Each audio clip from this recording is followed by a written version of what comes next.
This is a jingle. This is our jingle. Welcome to the Culture Edit, content for work and more.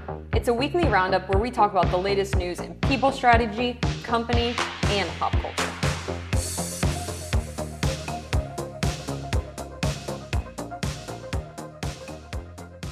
All right, so I'm Nikki Strickland, co-founder of Niche Culture, and I'm here with my other co-founder, Chad Strickland, and co-pilot, husband, best friend, all the names. Co-pilot. Yeah, co-pilot. I prefer co-pilot. Okay. So this is really exciting because this is our first official Culture Edit podcast, and we've been talking about doing this for a long time, but the real linchpin in us actually starting to record was the fact that I've just been going around telling everyone that we're doing this, so that way we have to. You did. You just told someone an hour ago. Someone that opens our newsletter every week, which he mentioned to us, and so then you just threw in, well, we'll have a podcast for you to listen to as well. Our new neighbor. Yeah, I mean, my philosophy on if you want to get something done is you just have to start telling people that you're going to do it. And maybe it's just because I'm just a prideful person, I'm not sure, but if I have a goal, I literally start telling everyone that I'm going to achieve that goal so that I feel this peer pressure of achieving the goal. That's a great method of getting it done. I'm sure Michael Tavani from Switchyards will get a real big kick out of the fact that you just told him that, and then we came in here and recorded it. Yeah, let's talk about Switchyards. So we rewind, backstory. When we started this agency in 2016, Switchyards Downtown Club, there was this cool new co-working space. Really, before co-working, I would say, was insanely popular. I mean, WeWork was taking off, but this was a new, smaller co-working space that was really revolved more around creating a community for people that wanted to come together and do something meaningful. And so Michael Tavani, co-founder of Scout Mob, which if you were around in really the early 2010s, it was really popular. I mean, I got all kinds of deals on Scout Mob, especially when I moved to Atlanta. And so he created this really cool place where we went in, we had an office. We went from both working in really traditional offices and having all these people to talk to all of a sudden finding ourselves without a community of people to work with. And Switchyards was the perfect place to really start our quote-unquote founder career. Met amazing people that we're still friends with today. Full circle in 2023, so 6 years later, Switchyards, is this their 5th location? I think it's their 9th. 9th location? That's insane. Great job, Switchyards. They are going in the office across from us. And so in Studioplex. Yeah, in Studioplex. So their new location is across the hall from us, which is so amazing, and really excited to be able to pop over there and say hi from time to time. But that was a really cool thing that happened this week. Yeah, so for all of the clients out there listening, next time you're here, you'll definitely have to check it out. Yeah, it's a very cool space. Yeah. Great coffee, too. So big news for us this week. Huge news. Exciting news. Is what?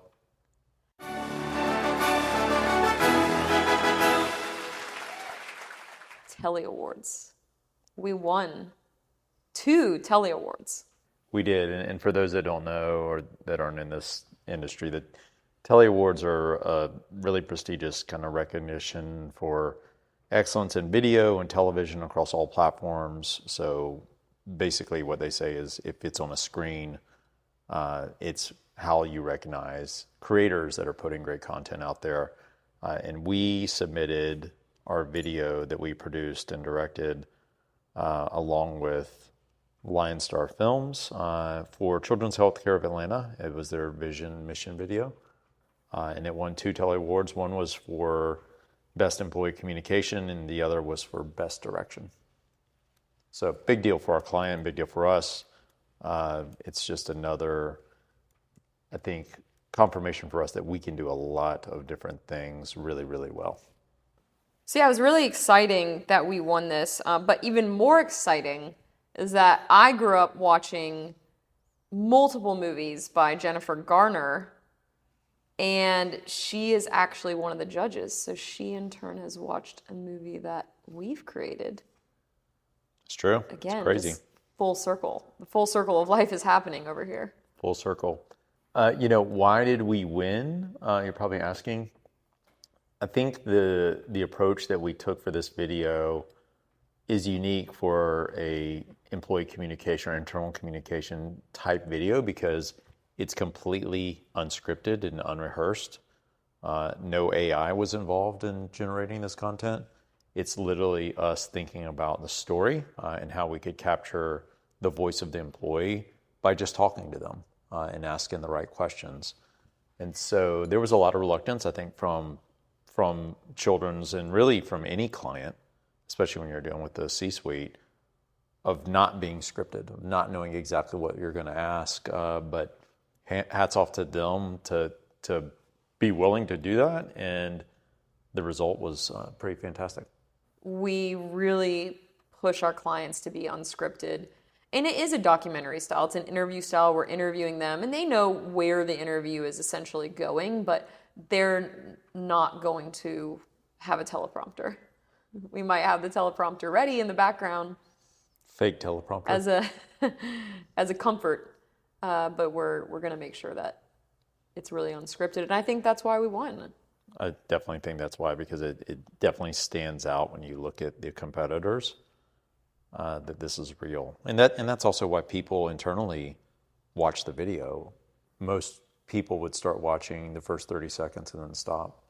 And this one's about 5 minutes long, so it's not short, but so much feedback internally about how much they loved the video and what it impacted. You've run into people in the middle of nowhere that work for children's and mention this video. Yeah, that's actually a crazy story. So, quick sidebar. I guess last weekend we went up to the mountains, we took our bikes, we were going to do gravel riding, which is a whole genre of bike riding that most people don't know about, but it's really fun. And so at one point towards the end of the ride, about 8 miles from the car, my cable breaks. I can't ride any further. And I am sitting at this country store, which we love. Best BLTs in America, in my opinion. Cooper Creek Country Store. But I'm sitting there. Bacon, lettuce, tomato. Do people not know it's a bacon, lettuce, tomato BLT? I don't know. If you don't know what a BLT is, I don't. Let's toast it. I don't know if we can be friends. Let's toast it. Anyways, I'm sitting outside of this country store. A storm is rolling in, and a gentleman sits down with his kid. And the kid starts talking to me about my bike clothes and shoes and all the things that kids ask about. I get talking to the dad, and he tells me he is a pediatric paramedic, life flight, all these things. And I just mentioned, Children's Healthcare of Atlanta is one of our clients. They're amazing. Have you ever worked for them? There's not many pediatric systems in Georgia, especially one as large as Children's, so I figured he probably had. And he does. He works for Children's Healthcare of Atlanta. And the first thing he said to me was, I really feel like things are changing. There's a lot more transparency. They've been putting out all these amazing videos, referring to the video we're talking about. And he did mention this one thing that the CEO had done. She has recorded a candid video called What's on Your Mind, where employees send in questions and she answers the questions candidly. And that's something that we had been really pushing for going into this year, was leaning on that transparency that we were promising to employees.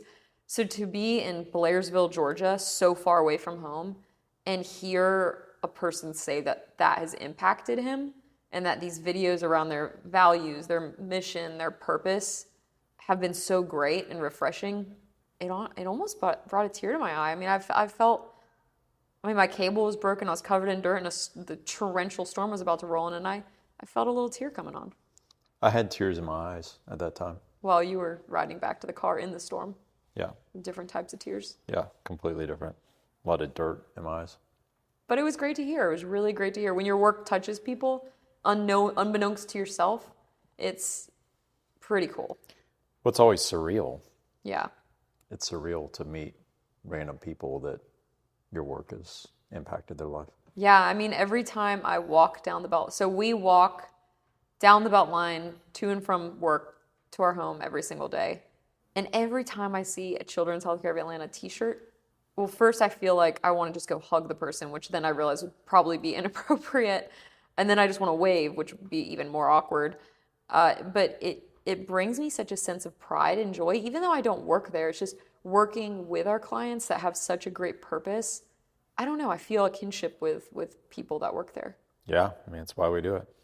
So the D&I communications. Yes. So the hot topic this week, I mean, really the past few weeks, but we had an interesting meeting this week with a client around DEI, D&I efforts. They call it D&I.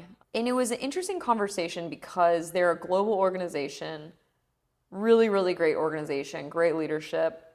And we were all trying to figure out, how do we define diversity in a global organization? Because the way Americans define diversity is very different in the way that someone in Brazil or someone in China or someone in India or someone in Switzerland defines diversity.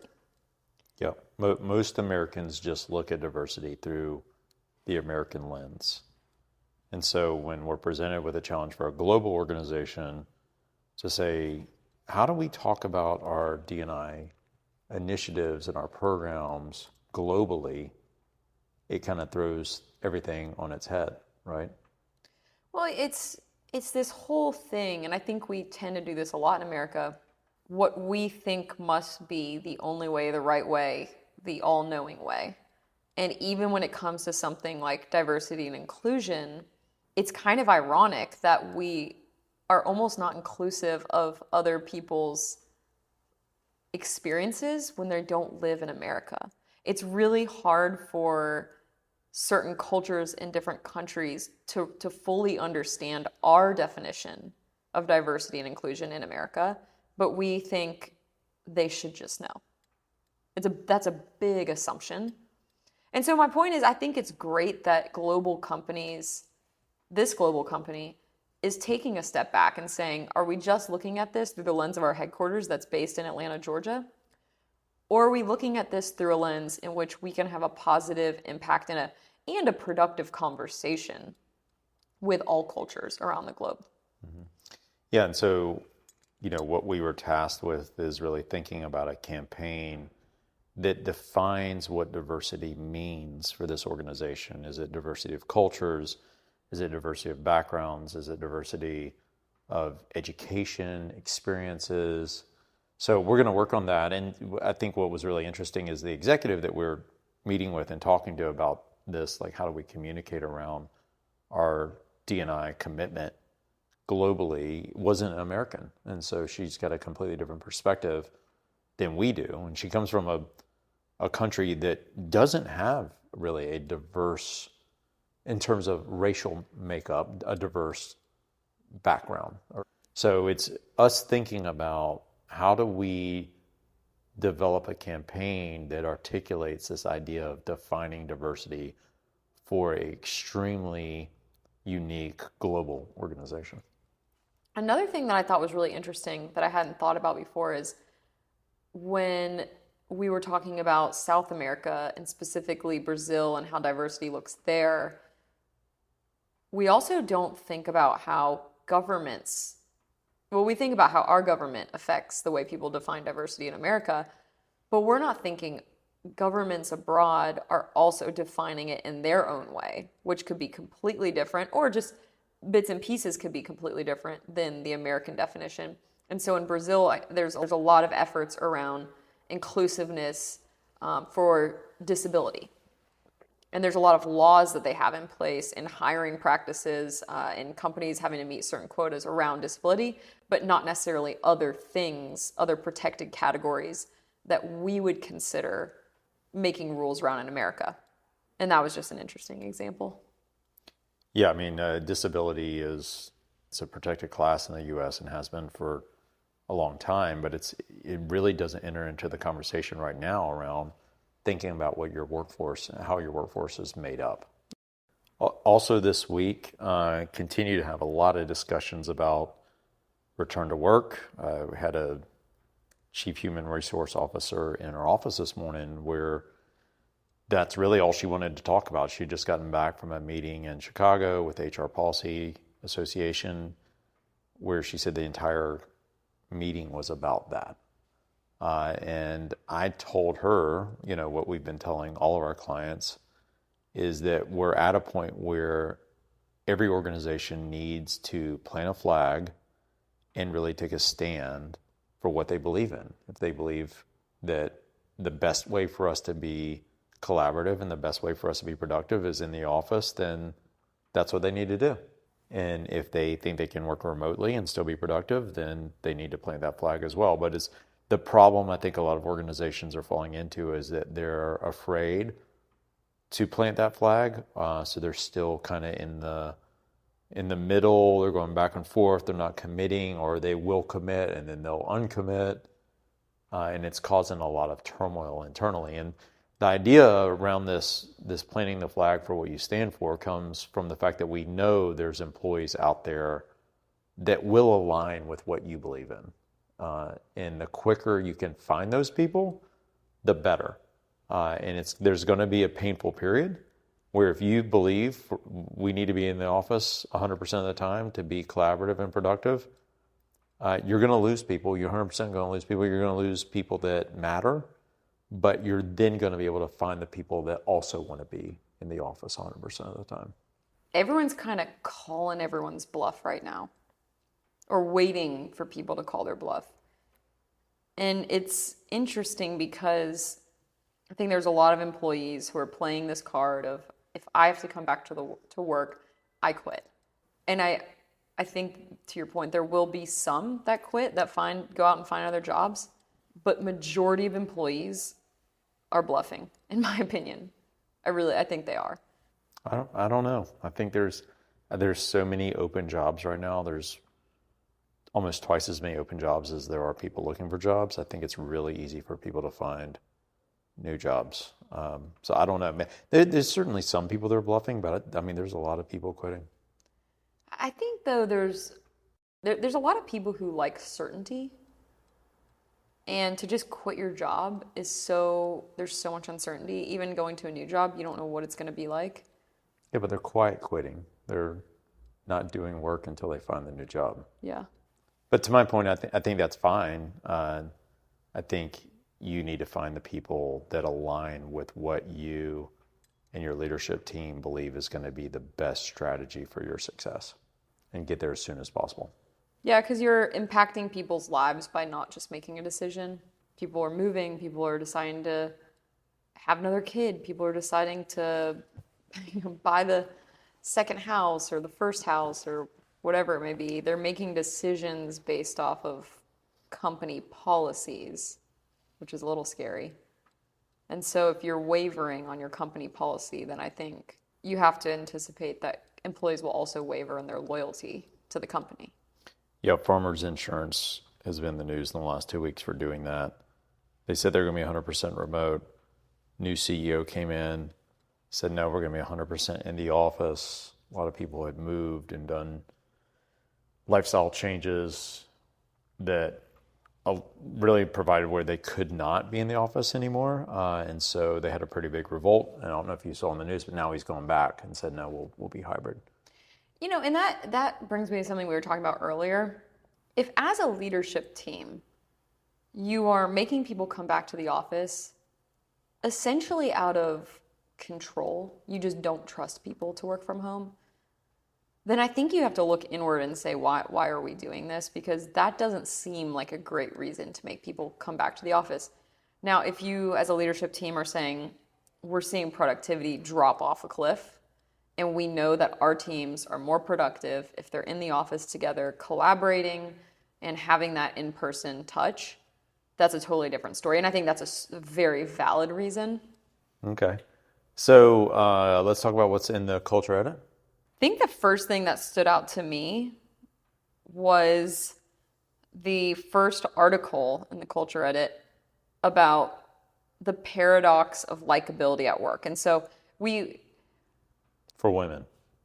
Yeah, I think this topic has been obviously talked about a lot, but they kind of put it in a different way that's interesting around likability.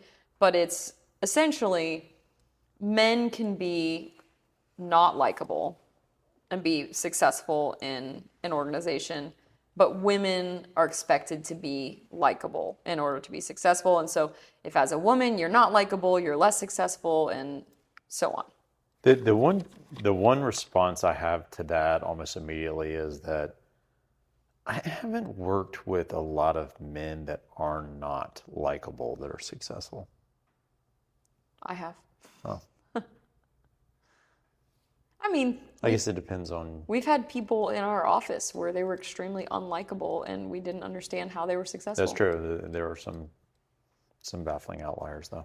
There's been people that we've both worked for in the past that were not likable that we have said, how does this happen? Yeah. So I don't know. I challenge you on that one. Well, I mean, I think it happens, but I think for the most part on the men's side. But I think it's about how you define likability. And I think that's because a guy can be likable, but also be stern when he needs to or gruff when he needs to.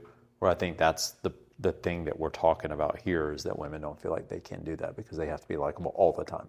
Well, and I think from a female perspective, we talk about this constantly, not in this exact direct context, but you've even said that we have certain calls where with women specifically, so it's not just men, where if it's just me and a woman on the call, she acts totally different than if you're on the call. Definitely. And when it comes to conversations around tough subjects, let's say it's contracts or, I don't know, just something around how a relationship is going, we tend to say, oh, Chad, why don't you do that? Because you can have a stern conversation without someone getting offended. 100%. But if I have a stern conversation, people get offended. Now, maybe it's the way I'm delivering it, but also I do think that I experience that a lot. Of if I were to say, I'm not okay with this contract, it takes on a whole different meaning than if you say, I'm not okay with this contract in the exact same way. Yeah, I agree. I don't think, from my experience, I've never had someone not like me because I would push back on a contract or terms or something like that. Whereas I think we know, and we've felt it, where if that were you in that seat pushing back, they're not going to like you anymore. Yeah. Yeah, they just kind of write me off as, oh, she's not easy to work with. I think that's the number one thing. People always say, oh, she's not easy to work with if you're a female and you push back. Yep. What is the likability paradox? What does that mean?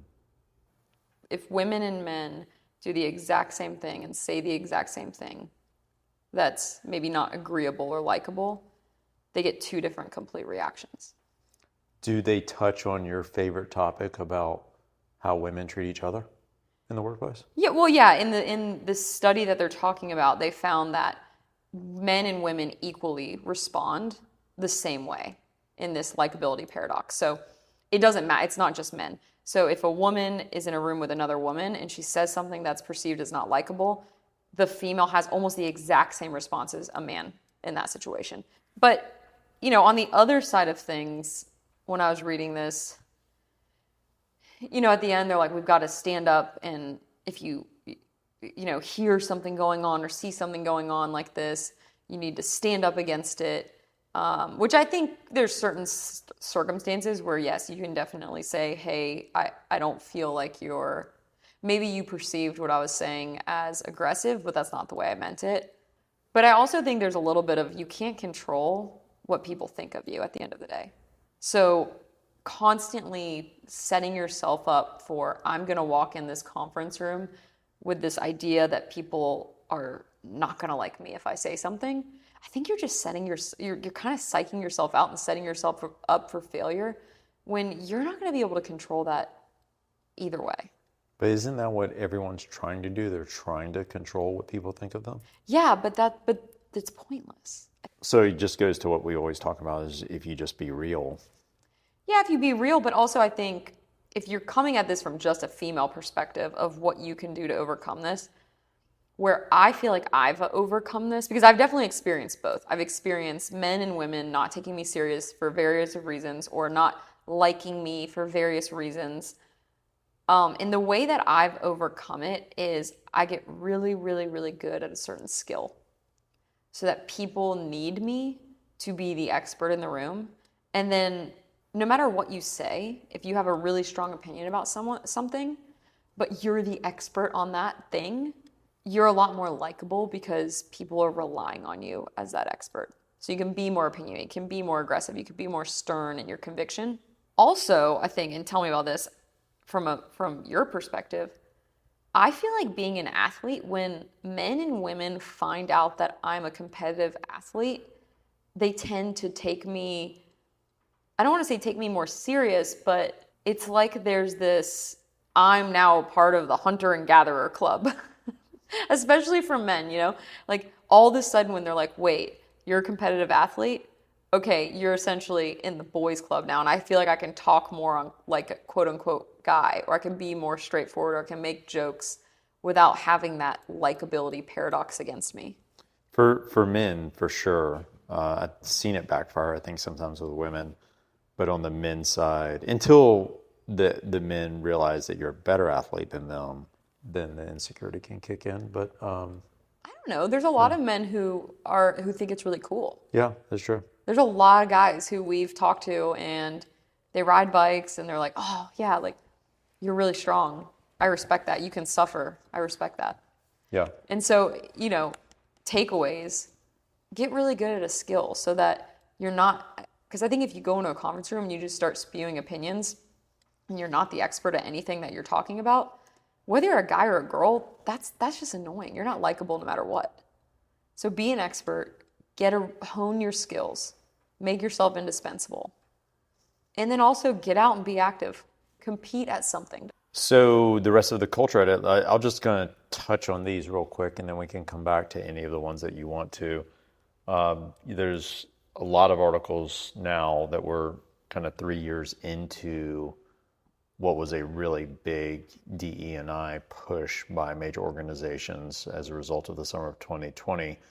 And these, the research and the articles are really touching on the fact that it's a mixed bag in terms of results from these D&I efforts that have been made, which is something that we hear every day, and that's why we're being asked to come in and talk about how we communicate around D&I.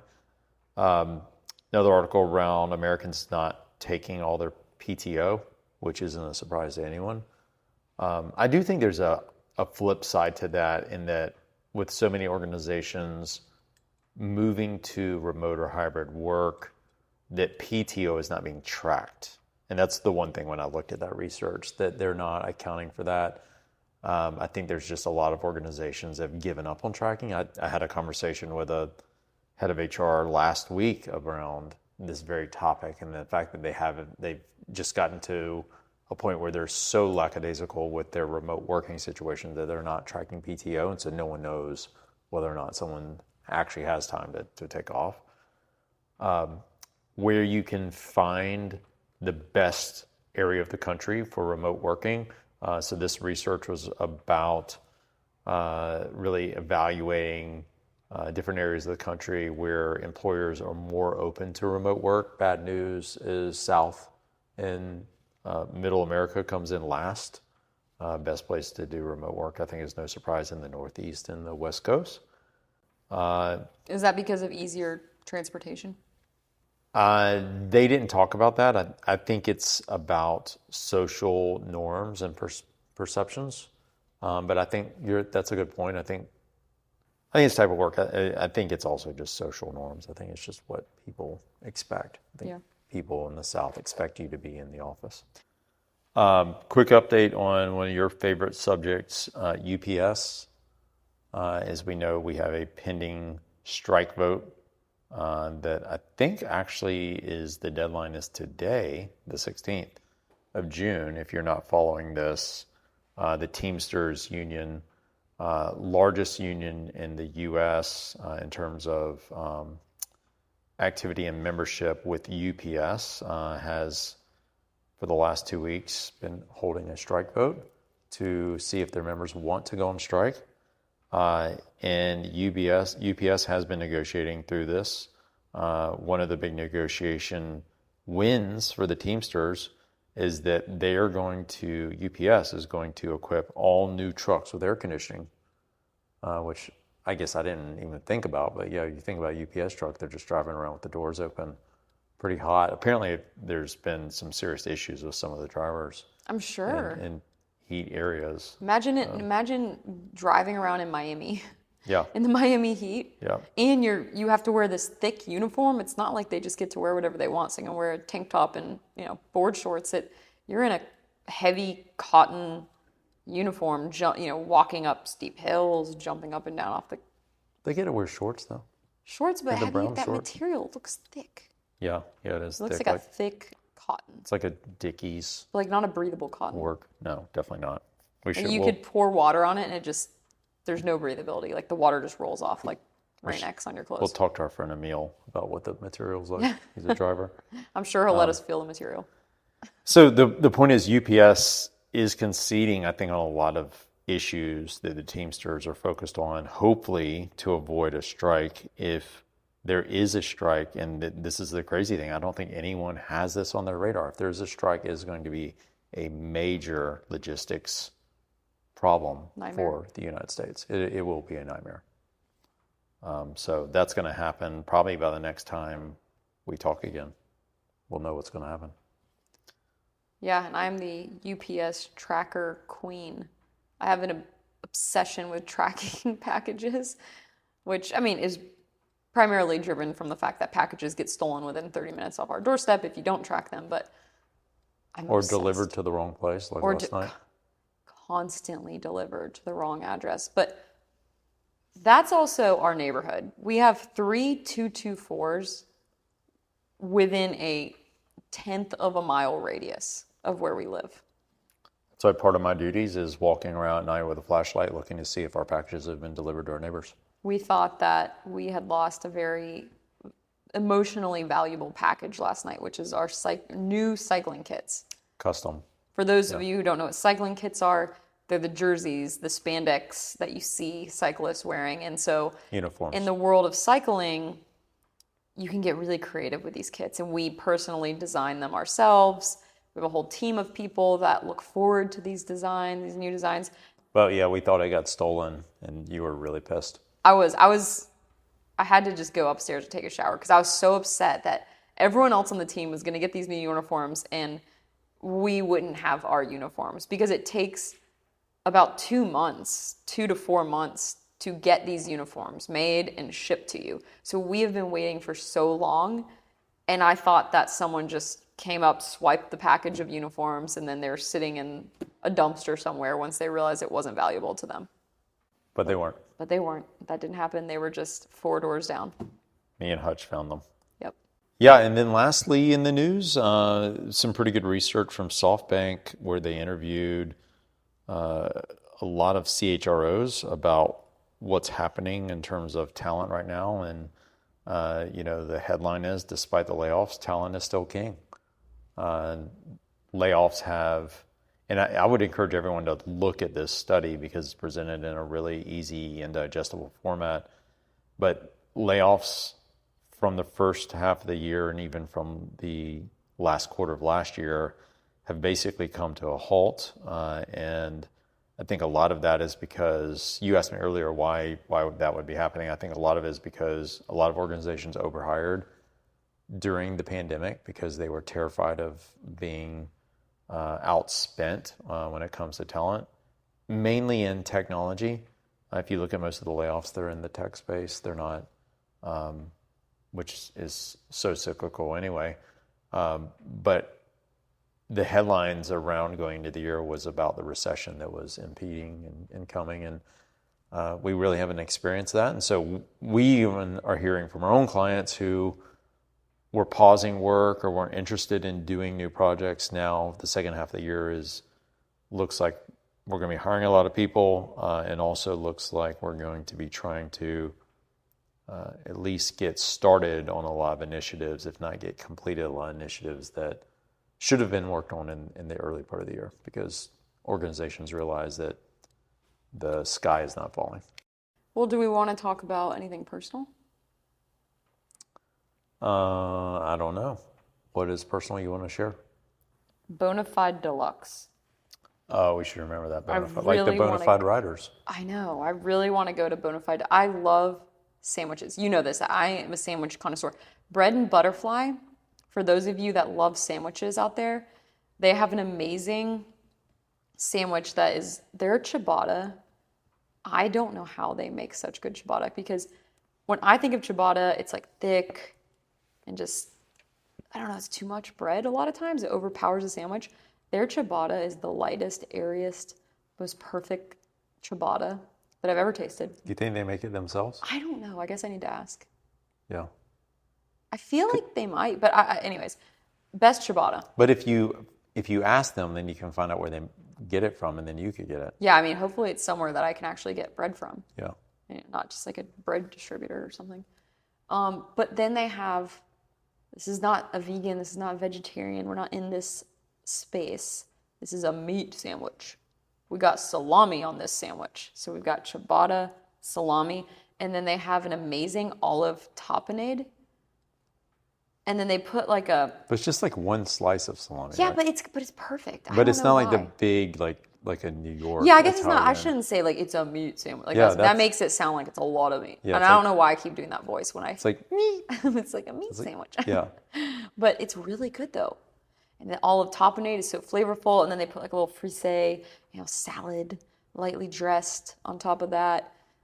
It's awesome. It's like you're in Italiano. It's so good. It's simple. Italia, sorry. I don't like the complicated, just putting everything in the kitchen sink on the same. I'm not a fan of that. I like the simple things in life. Does it make you feel like you're in Ischia? Yeah. Yeah, it's an Ischia sandwich. I mean, but that would probably be seafood, but it definitely has that vibe. They have sandwiches in Ischia. No, I mean, but it'd be like a seafood sandwich. Oh. Instead of a meat sandwich. No, I think maybe. But my point was I really want to try Bonafide Deluxe. And I think their sandwiches are a little bit more, there's a little bit more stuff on them, but I'm willing to try anything. So maybe that's where the deep voice meat comes from, is the Bonafide. Meat. But you don't think they have anything to do with the Bonafide riders? Maybe. We can ask them. I love the Bonafide riders. Great. They're a great group of cyclists. If you haven't ridden with a Bonafide cyclist, the energy is off the charts. Very positive. Super positive and just really welcoming and nice. Yeah. It's a fun group. Okay, so Forza Storica and Bonafide. Yeah, where else? Maybe wine tasting tonight. Oh, wow, okay. Maybe. At Vinoteca, our partners Vinoteca? Yeah. Love Vinoteca. In Inman Park? Well, yeah, they don't have any other locations, so. Yeah. The Vinoteca in Inman Park. Yep, but Del Bar will have a location in Buckhead soon. I actually was talking about that earlier with Kimberlyn because she lives in Buckhead, and I told her that she was really fortunate that Del Bar was going to be opening up. She said she still wanted to come down here. And I said, no. Yeah. No. Once y'all have Buckhead, you stay with your Del Bar in Buckhead, and don't cross the let barrier. us in Inman Parkians have our Del Bar back. Yeah. Let us have our Del Bar. Yeah. Buckhead. Yeah. You already have all the other restaurants up there. Just stay. Stay. I gotta tell Hutch, stay. Exactly. Don't move. Okay. Well, I think that's it for the week. That was our first podcast. Yeah. Feeling good about it? First one that we're going to publish. I mean, now that you've put out into the universe, we have to publish it. I guess so. So we'll do the closing jingle. Jingle, jingle, jingle, jingle, jingle. Bye. That was completely unrehearsed and unscripted. That's how I am. Like film. Okay.